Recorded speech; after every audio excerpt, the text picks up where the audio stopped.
하이 내 남자친구들, 오늘도 심리상담에 대한 진솔한 이야기 씹어볼게. 진짜 솔직히 말해봐. 심리상담이 사업적으로 성공할 수 있다고 생각해?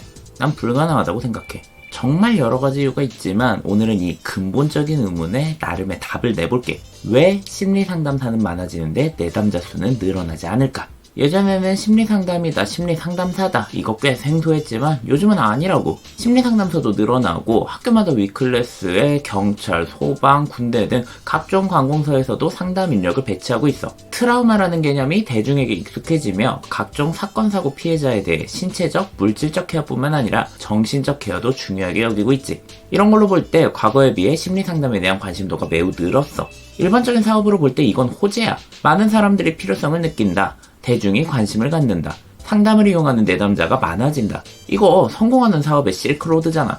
하지만 이게 심리상담 사업으로 오면 얘기가 달라져. 뭔가 미묘한 부분이 있거든. 그리고 난 이 미묘함 때문에 심리상담 사업이 금전적으로 큰 성공을 거두지 못할 거라 생각해. 질질 끌지 말고 알려줘라. 그 이유가 뭐냐면 수요자가 늘어나는 속도 대비 공급자가 늘어나는 속도가 훨씬 빨라.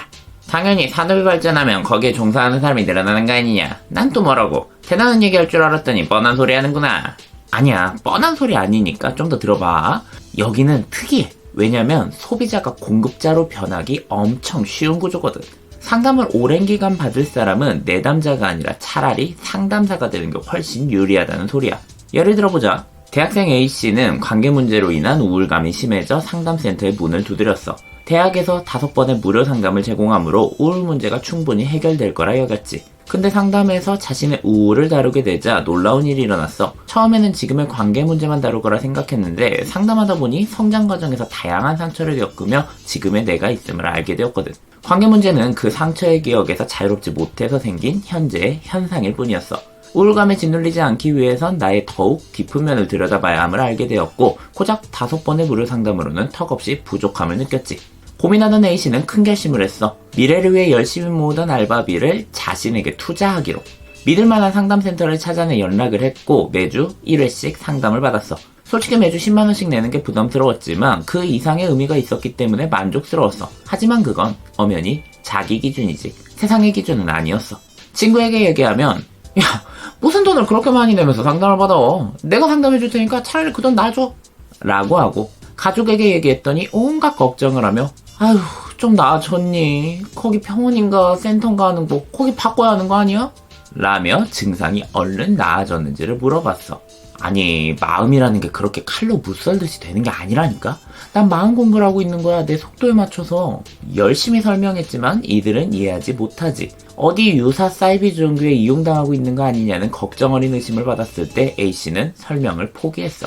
누군가에게 상담을 설명하기보단 그냥 애둘러 말하고 빨리 그 주제는 넘겨버렸지. 은연중에 받는 압박이 스트레스가 컸으니까. 그와 별개로 상담은 너무 좋았어. 상담을 받기 전과 지금의 나는 상상도 못할 정도로 긍정적인 변화가 있었거든. 상담을 계속해서 받고 싶었어. 너 아직도 상담 받니? 라며 자기를 걱정스럽게 보는 주변의 시선만 없다면 말이야. 그때였어. 한 친구가 A씨에게 이런 말을 해. 누가 보면 네가 상담사인 줄 알겠다. 그렇게 열심히 상담받아서 건지는 거라도 있으면 몰라. A씨는 생각했지.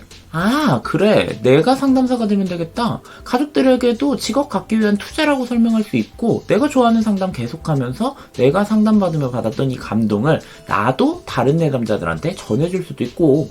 자, 놀라운 방법 아니야? 상담의 아웃풋을 내는 가장 효과적인 방법이잖아.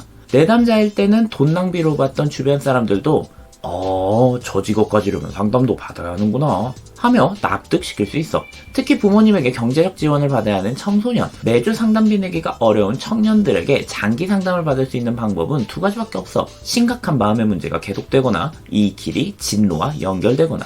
왜 이런 일이 발생할까? 빨리빨리 눈에 보이는 무언가가 있어야 하는 게 우리나라 문화잖아. 근데 상담은 가랑비에 옷 젖듯 천천히 조금씩, 그러나 한 걸음씩 마음을 키워나가거든. 그러니 문화적인 감성에 안 맞아. 그리고 이렇게 감성이 안 맞을 때 이 다름에 대해 떳떳하지 못함을 느끼는 경우가 많아. 유독 심리상담업계에서 내담자가 상담사로 전향하는 일이 많은 건 이 때문이라고 생각해.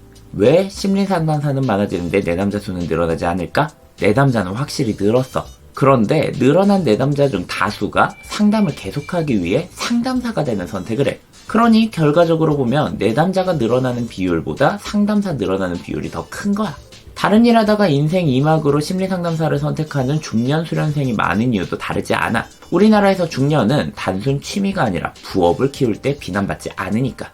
그럼 이런 흐름이 어떤 부작용을 가지고 올까? 상담 산업의 실상은 모른 채 잠재성과 크기만 보고 온 장사치들이 생긴다. 이들은 상담에 대한 이해보단 상담을 어떻게 매력적인 아이템으로 꾸며 수익 창출을 할까? 이거에 관심이 있기에 대중들에게 상담의 본질을 흐리고 인식을 나쁘게 만들어 유입 내담자를 줄인다. 상담자가 줄었지만 상관없다. 장기 상담 내담자에게 상담사 수련을 권하며 각종 교육, 수련을 추천하고 거기에서 교육 수익을 번다. 장사치도 이득이지만 교육생이 늘었으니 수련 감독에게도 반사이익이 돌아온다. 다양한 특성과 전공을 가진 상담사가 늘어남에 하나같이 경계를 세우며 제대로 된 상담사, 엉터리 상담사 기준을 가르고 우리 집단 짱, 다른 집단 엉터리 식의 아전인수를 한다. 내담자는 상담에 대한 정보를 편파적이고 즉석적인 장사치 마케팅으로 접한다. 상담사들은 그런 마케팅이 잘못되었다고 하지만 대안을 내어놓지 못한다. 문화적 감성에 안 맞기 때문이다.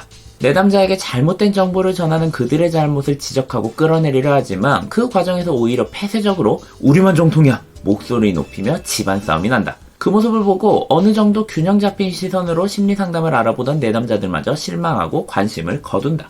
그리고 이런 부작용은 이미 현실로 나타나 있어.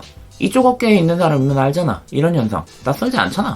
자, 이걸 해결하는 방법은 의외로 심플해. 시작 전부터 어긋났으니 거길 바로 잡으면 된다고. 상담이 상담을 함으로써 눈에 보이는 아웃풋을 내야 하는 게 아니라는 건강한 인식 변화. 그걸 하기 위해 제대로 된 심리 정보, 상담 정보를 대중 친화적으로 어필하는 거야. 수련받지 않은 장사치들은 따라잡을 수 없는 유능한 상담을 내담자들에게 경험시킴으로써 내담자들이 자주적으로 건강하고 안전한 상담을 선택하게끔 하고, 그러면 내담자들이 압박받지 않고 상담받을 수 있고 나아가 응원과 지원까지도 받을 수 있겠지. 그 중에 상담사를 선택하고 싶은 내담자가 있다면 그렇게 하고, 자기 색에 맞는 나름의 길을 찾는 내담자가 있다면 그렇게 되지 않을까? 적성에 맞지 않고 상담 업계에 현실도 모른 채로 들어왔다가 방황하는 상담사는 줄어들고, 자기만의 경제적 자립을 이루며 사회적인 역할을 수행해내는 장기 내담자가 사회 곳곳에 있다면 심리상담에 대한 인식 개선은 더욱 빠르게 이루어질 거야. 사회 곳곳에서 공감하는 사람이 있다는 건 굉장한 힘이니까. 앞서 말했듯 난 심리상담이 사업적으로 성공할 수 있는 시장이 아니라고 생각해. 이미 포화되어 있는 상담 시장에서 부작용은 부작용대로 나오고 있고, 거기에서 올바른 자성의 목소리보다 편가르고 혐오를 조장하는 목소리가 더 커지고 있는 걸 매일같이 보고 있기 때문이야. 실망한 거지. 성찰 없는 이기심에. 그래서 나도 이제 매운맛통의 계몽적인 움직임을 촉구하지는 않을 것 같아. 쓸모없는 목소리라는 생각이 자꾸 들거든. 그냥 그럼에도 불구하고 나는 이런 생각을 가지고 있다 하는 일기장의 성격이 될 것 같아. 매번 말하지만 난 심리상담 정말 좋아하거든. 많은 사람들이 건강하고 즐겁게 상담받을 수 있었으면 좋겠어. 매번 매운맛 함께 해주는 반딩이 친구들에게 고마워. 나는 나의 길을 갈게. 반딩이들도 그럴 수 있기를 바라고 있어.